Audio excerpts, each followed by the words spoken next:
ఆయన అభిప్రాయం. వస్తుగా ఈలో కమ్యూనిస్ట్ ఉన్నాడు కాబట్టి కాక్రోచ్ అనేది ఈయనకి ఇష్టమైంది. అదే సందర్భంలో మళ్ళీ చలిచేమలు కూడా మాట్లాడాడు ఈయన. చలిచేమలు అంటే ఇప్పుడు మోడీ పామా వీళ్ళు చలిచేమల అర్థం కాలేదు. అక్కడ కన్ఫ్యూజన్ నేను అనేది అదే. ఈయన విపరీతంగా మాట్లాడి చంద్రబాబు నాయుడు అర్థం కాకుండా మాట్లాడతాడు ఆయన బాబు గారు.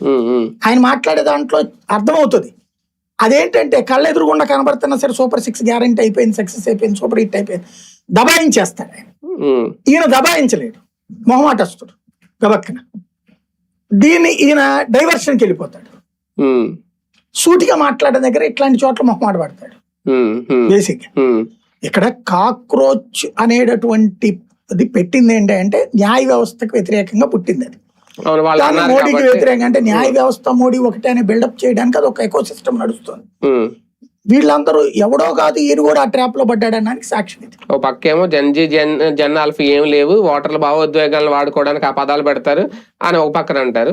కాక్రోచ్ చూసి నేను చాలా నేర్చుకోవాలని గుర్తు చేసుకున్నాను బావుల కప్పల్లా అంటే ఈయన కూటమిలో ఉన్నారు కాబట్టి ఆ మాట అనడం. ఆయన ఏమన్నా అలా ఉంటున్నారా? ఈయన నన్ను అడిగితే ఆర్ఎస్ఎస్ వాళ్ళని అడిగి ఒక ఇద్దరు ఇన్ఛార్జీలు తెచ్చుకుని ఈ పక్కన ఈయన చుట్టూ ఉన్న టీం అంతా కూడా చప్పట్లు కొట్టే టీమే ఉంటది. అవును, ఏం చెప్పినా అసలు మీరబ్బా మొక్కన్నాకి సార్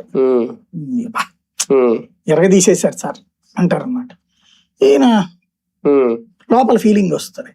అలా కాకుండా తన కెరీర్ కి ఫ్యూచర్ కి ఏంటి అన్నది ఆలోచించుకోవాలి. అది నాగబాబు సరి చేయలేడు, చిరంజీవి చెప్పలేడు. అది బేసిక్ గా తను సరిగ్గా థింకింగ్ ఆలోచించగలిగింది. వాళ్ళ మాట వినాలి కూడా. మళ్ళీ ఆడి దోవన ఆడు చెప్తాడు, నా దోవన నేను చేస్తానంటే కుదరదు. అవును, అంటే పవన్ కళ్యాణ్ గారు కష్టం కనిపిస్తుంది ఏదో చెయ్యాలి సమాజానికి, కానీ అది ఏంటనేది ఆయనకి అర్థం అవుతుందా, ప్రజలకు అర్థం కావట్లేదు. ఆయనలో ఉండేటటువంటి ఆయనకి ఎక్కువ నేను అబ్జర్వ్ చేసినంత వరకు సొసైటీలో జరిగే వార్తల ఇన్ఫ్లుయెన్స్ అంతా ఆయన మీద ఎక్కువ ఉంటుంది. అది సొసైటీలో